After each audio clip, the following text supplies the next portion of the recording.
ఇవాళ ధరణి కమిటీతో సీఎం రేవంత్ రెడ్డి భేటీ కానున్నారు. ధరణిలో లోపాలపై చర్చించనున్నారు. ఈ భేటీలో సీఎం కీలక నిర్ణయాలు తీసుకునే అవకాశం కనిపిస్తుంది. ఈ పోర్టల్ నిర్వహణ బాధ్యతలతో పాటు ధరణి ద్వారా వ్యవసాయ సమస్యల పరిష్కారంలోనూ వేగంగా ముందుకెళ్లాలని ప్రభుత్వం భావిస్తుంది. ధరణి కమిటీ సభ్యులు ఇప్పటికే 22 అంశాలతో నివేదికను ప్రభుత్వానికి ఇచ్చినట్లు తెలుస్తుంది. ఈ అంశాలపై ఇవాళ జరిగే సమావేశంలో చర్చించి పలు నిర్ణయాలు తీసుకునే అవకాశం ఉందని సమాచారం.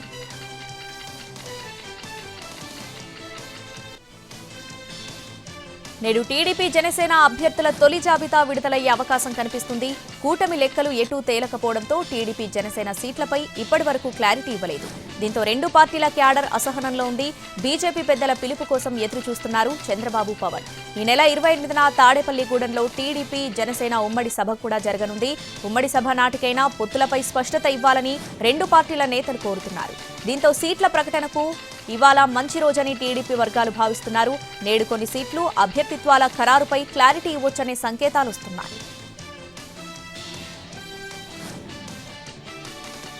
మేడారం జాతర తుది అంకానికి చేరింది. ఇవాల్టితో గిరిజన కుంభమేళా ముగియనుంది. జనం నుంచి వనంలోకి వెళ్లనున్నారు వనదేవతలు. గిరిజన సంప్రదాయ పద్ధతుల్లో 4 వనదేవతలకు గద్దెల వద్ద పూజలు చేస్తారు పూజారులు. తర్వాత సారలమ్మను కన్నెపల్లికి తీసుకెళ్తారు. పగిడిద్దరాజును కొత్తగూడ మండలం పూనుకొండలకు, గోవిందరాజును ఏటూరు నాగారం మండలం కొండాయికి తీసుకెళ్తారు గిరిజనులు. సమ్మక్కను మేడారం సమీపంలోని చిలకలగుట్టపైకి తీసుకువెళతారు. వనదేవతల దర్శనానికి భక్తులు భారీగా తరలి వస్తున్నారు. జాతరకు వచ్చిపోయే వాహనాలతో భారీగా ట్రాఫిక్ జామ్ అయింది. రాప్తాడు సిద్ధం సభ తర్వాత ఫుల్ జోష్లో ఉన్న వైసీపీ 4వ సభకు రెడీ అయింది. మార్చి 3న బాపట్ల జిల్లా మేదరమెట్ల దగ్గర చివరి సిద్ధం సభకు ప్లాన్ చేసింది. పల్నాడు, బాపట్ల, ప్రకాశం జిల్లాలకు అందుబాటులో ఉండేలా జాతీయ రహదారి పక్కన సభాస్థలిని ఎంపిక చేసింది. 39 నియోజకవర్గాల నుంచి పార్టీ శ్రేణులను తరలించేలా ప్లాన్ చేస్తున్నారు వైసీపీ నేతలు. సభ ఏర్పాట్లు, నిర్వహణపై విజయసాయిరెడ్డి అధ్యక్షతన సన్నాహక సమావేశం జరిగింది. ఉమ్మడి గుంటూరు, నెల్లూరు, ప్రకాశం జిల్లాల వైసీపీ ఎమ్మెల్యేలు, ఇన్ఛార్జీలు హాజరయ్యారు. భారీ జన సమీకరణపై చర్చించారు. మున్సిపల్ అడ్మినిస్ట్రేషన్, వాటర్ వర్క్స్, జీహెచ్ఎంసీలపై సమీక్షించారు తెలంగాణ సీఎం రేవంత్ రెడ్డి. జీహెచ్ఎంసీ, హెచ్ఎండీఏల పరిధిలో భవనాలకు పర్మిషన్ల ఫైళ్లు క్లియర్గా ఉండాలని అధికారులకు స్పష్టం చేశారు ముఖ్యమంత్రి. 15 రోజుల్లో హెచ్ఎండీఏ, జీహెచ్ఎంసీ పరిధిలో విజిలెన్స్ దాడులు జరుగుతాయన్నారు. ఇష్టానుసారంగా వ్యవహరించిన అధికారులు ఇంటికి పోతారన్నారు. ఆన్లైన్లో లేకుండా ఇచ్చిన అనుమతుల జాబితా తయారు చేయాల్సిందే అన్నారు సీఎం. అంతేకాదు, హెచ్ఎండీఏ వెబ్సైట్ నుంచి చెరువుల ఆన్లైన్ డేటా ఎందుకు డిలీట్ అవుతుందని ప్రశ్నించారు. 3500 చెరువుల డేటా ఆన్లైన్లో ఉండాల్సిందే అన్నారు సీఎం రేవంత్. చెరువుల ఆక్రమణకు గురి కాకుండా తక్షణమే సీసీ కెమెరాలు ఏర్పాటు చేయాలని ఆదేశించారు. ఈ నెల 27న 200 యూనిట్ల ఉచిత విద్యుత్, 500 రూపాయలకే గ్యాస్ సిలిండర్ పథకాలను ప్రారంభించేందుకు సిద్ధమవుతుంది రేవంత్ రెడ్డి ప్రభుత్వం. ఈ కార్యక్రమానికి కాంగ్రెస్ అగ్ర నాయకురాలు ప్రియాంక గాంధీ హాజరు కానున్నారు. ఈ నెల 27న చేవెళ్లకు రానున్న ప్రియాంక గాంధీ ఈ 2 పథకాలను ప్రారంభించబోతున్నారు. ఎమ్మెల్యే లాస్యానందిత కారు ప్రమాదంపై కేసు నమోదైంది. కారు నిర్లక్ష్యంగా నడిపాడని పీఏ ఆకాష్పై ఎమ్మెల్యే లాస్యానందిత సోదరి నివేదిత ఫిర్యాదు చేశారు. దీంతో 304A ఐపీసీ సెక్షన్ కింద ఆకాష్పై కేసు నమోదు చేశారు పోలీసులు. అతివేగంగా కారు నడిపి ఎమ్మెల్యే లాస్యా మృతికి కారణమయ్యాడని కేసు పెట్టారు. అతివేగంగా కారు నడపడం వల్లే ప్రమాదం జరిగిందన్నారు పోలీసులు. ముందు వెళ్తున్న వేరే వాహనాన్ని లాస్యా కారు ఢీకొట్టినట్లుందని చెప్పారు. ఢిల్లీ లిక్కర్ స్కామ్ లో కవిత చుట్టూ ఉచ్చు బిగుస్తుంది. ఆమెను నిందితురాలుగా చేరుస్తూ నోటీసులు ఇచ్చింది సీబీఐ. ఈ కేసులో కవిత పీఏ అశోక్ కౌశిక్ జడ్జి ముందు సంచలన విషయాలను బయటపెట్టాడు. లిక్కర్ కేసులో పలువురికి ముడుపులు అందజేసినట్టు స్టేట్మెంట్ ఇచ్చాడు. పీఏ అశోక్ కౌశిక్ ఇచ్చిన సమాచారంతోనే కవితకు నోటీసులు ఇచ్చింది సీబీఐ. కవితతో పాటు అశోక్ కౌశిక్ ను నిందితులుగా పరిగణిస్తుంది. అయితే ఈ నెల 26న విచారణకు రావాలంటూ 2 రోజుల క్రితమే కవితకు నోటీసులు ఇచ్చింది సీబీఐ. సిఆర్పీసీ 41A కింద ఆమెను నిందితురాలుగా చేర్చింది. ఈ కేసులోనే ఇప్పటి వరకు 2 సార్లు కవితను ప్రశ్నించింది సీబీఐ.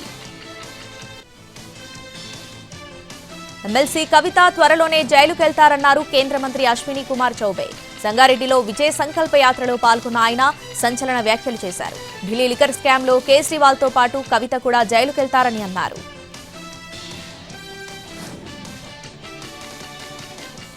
ఉద్యోగ సంఘాలతో ఏపీ ప్రభుత్వం చర్చలు విఫలమయ్యాయి.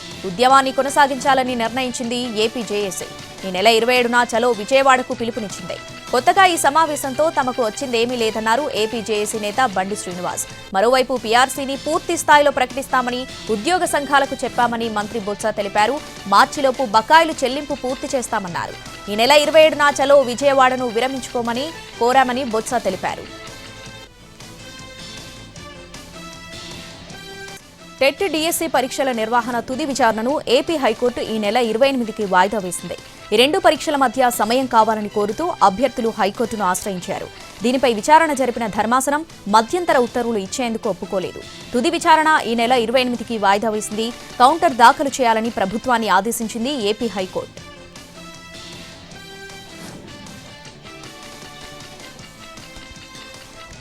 చిత్తూరు జిల్లాలో జాతీయ రహదారి పనులు అత్యంత వేగంగా సాగుతున్నాయి.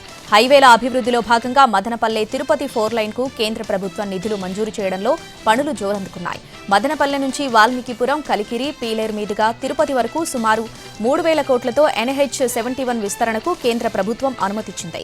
మదనపల్లె తిరుపతి మధ్య దూరం 110 కిలోమీటర్లుండగా ప్రస్తుతం నిర్మించనున్న 4 లైన్ రోడ్డుతో 15 కిలోమీటర్ల మేర దూరం తగ్గే అవకాశాలున్నాయని అధికారులు చెబుతున్నారు. తిరుపతి మదనపల్లె ప్రధాన రహదారి ఇరుకుగా ఉండటంతో తరచూ ప్రమాదాలు జరుగుతూ ఉంటాయి.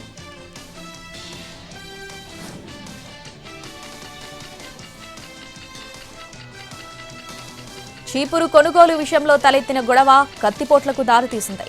సంగారెడ్డి జిల్లా సదాశివపేటలో ఈ ఘటన జరిగింది. సూపర్ మార్కెట్కు వెళ్లిన ఓ వ్యక్తి చీపురు కట్ట కొనుగోలు విషయంలో ఓనర్తో గొడవకు దిగాడు. వారిద్దరి మధ్య మాటామాటా పెరిగింది. కోపంతో ఇంటికి వెళ్లిన వ్యక్తి కత్తి తీసుకుని వచ్చి సూపర్ మార్కెట్ ఓనర్పై దాడి చేశాడు. ఇష్టానుసారం అటాక్ చేశాడు.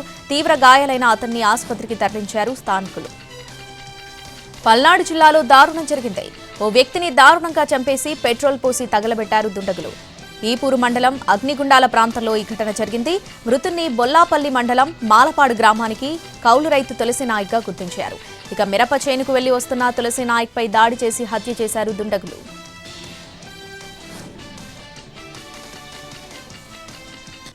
విశాఖలోని భీమిలి మంగమారిపేట చేపల యార్డ్ కనుమరుగయ్యే ప్రమాదం కనిపిస్తుంది. దీంతో 14 గ్రామాల మత్స్యకారులు ఆందోళనకు దిగారు. యార్డ్ పక్కన ఉన్న పలువురు స్థలాల యజమానులు రాళ్లతో నింపి చేపల యార్డ్ను ఆక్రమించుకుంటున్నారని ఆరోపిస్తున్నారు. తమ తాతల కాలం నుంచి ఇక్కడే ఫిష్ యార్డ్ ఉందని, కొంతమంది పెద్దలు కబ్జా చేసే ప్రయత్నం చేస్తున్నారని ఆరోపిస్తున్నారు. గతంలో పోరాటం చేస్తే కొన్ని రోజులు బాగానే ఉన్నా ఇప్పుడు మళ్లీ రాళ్లు వేస్తున్నారని ఆగ్రహం వ్యక్తం చేశారు గంగపుత్రులు.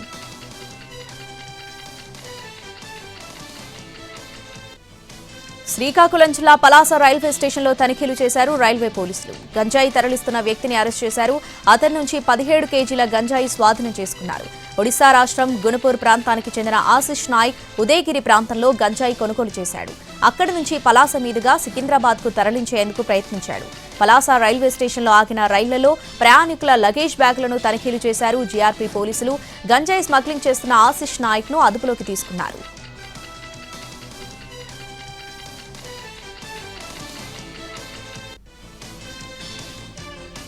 హైదరాబాద్ ఓల్డ్ సిటీలో అగ్ని ప్రమాదం జరిగింది. ఘాన్సీ బజార్లోని ప్రైవేట్ కాంప్లెక్స్ వద్ద పెద్ద ఎత్తున మంటలు చెలరేగాయి. వెంటనే ఘటనా స్థలానికి చేరుకుని మంటలు ఆర్పివేశారు అగ్నిమాపక సిబ్బంది. ప్రైవేట్ కాంప్లెక్స్ వెనక భాగంలో తరచూ బట్టలు, చెత్తను విసిరేస్తూ ఉంటారు స్థానికులు. దీంతో భారీగా చెత్త పేరుకుపోయింది. గుర్తు తెలియని వ్యక్తి సిగరెట్ తాగి విసిరేయడంతో మంటలు ఎగిసిపడినట్లు భావిస్తున్నారు పోలీసులు.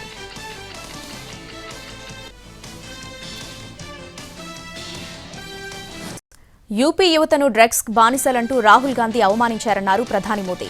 వారణాసిలో బహిరంగ సభలో పాల్గొన్న ప్రధాని రాహుల్ పేరు ప్రస్తావించకుండానే విమర్శలు గుప్పించారు. తనని దశాబ్దాలుగా తిట్టారని, ఇప్పుడు సహనం కోల్పోయి ప్రజలను కూడా తిడుతున్నారని మండిపడ్డారు మోదీ.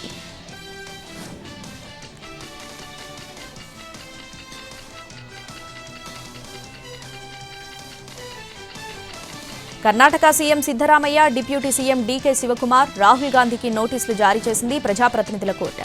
బొమ్మాయి ప్రభుత్వం 40% కమిషన్ తీసుకుంటుందంటూ అసెంబ్లీ ఎన్నికల సమయంలో పెద్ద ఎత్తున క్యాంపెయిన్ చేసింది కాంగ్రెస్. బీజేపీ ప్రభుత్వానికి వ్యతిరేకంగా పే సీఎం పేరుతో బెంగళూరులో పోస్టర్లు వేశారు. క్యూఆర్ కోడ్ను సైతం ముద్రించారు. 40% కమిషన్ సర్కార్ అంటూ వెబ్సైట్ను సైతం లాంచ్ చేశారు కాంగ్రెస్ నేతలు. దీనిపై బీజేపీ లీగల్ టీం కోర్టును సంప్రదించగా మార్చి 28న ప్రజాప్రతినిధుల కోర్టు ముందు హాజరు కావాలని ఆదేశించింది.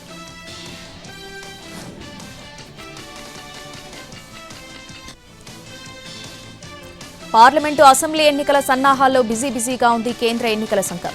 తమిళనాడు వెళ్లిన కేంద్ర ఎన్నికల బృందం రాజకీయ పార్టీలు ఉన్నతాధికారులతో సమావేశాలు నిర్వహించింది. ముందుగా రాజకీయ పార్టీలతో సమావేశమైంది. ఈ సమావేశానికి డీఎంకే, ఏఐడీఎంకే, కాంగ్రెస్, బీజేపీతో పాటు గుర్తింపు పొందిన పార్టీల ప్రతినిధులు పాల్గొన్నారు. పోలింగ్ స్టేషన్లలో ఏర్పాట్లతో పలు కీలక అంశాలపై ఈ సమావేశంలో చర్చించారు. ఆ తర్వాత కలెక్టర్లు, పోలీసు ఉన్నతాధికారులతో సమావేశమై ఎన్నికల నిర్వహణపై చర్చించారు. స్వేచ్ఛాయుతంగా, న్యాయబద్ధంగా ఎన్నికలు నిర్వహించేందుకు తీసుకోవాల్సిన చర్యలపై సమాలోచనలు చేశారు.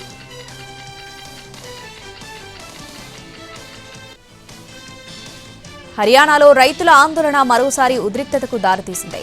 హిసార్ జిల్లా ఖేడి చోప్తాలో రైతులు ధర్నా చేశారు. పంజాబ్లోని ఖానౌరీ సరిహద్దు వైపు వెళ్లేందుకు ప్రయత్నించారు. పోలీసులు వారిని అడ్డుకోవడంతో ఇరు వర్గాల మధ్య ఘర్షణ జరిగింది. పెద్ద సంఖ్యలో తరలివచ్చిన రైతులను చెదరగొట్టేందుకు పోలీసులు టియర్ గ్యాస్ షెల్స్ ప్రయోగించారు. లాఠీచార్జ్ కూడా చేశారు. పోలీసులపై రైతులు రాళ్లు రువ్వారు. ఈ దాడిలో పలువురు రైతులకు గాయాలైనట్లు తెలుస్తోంది.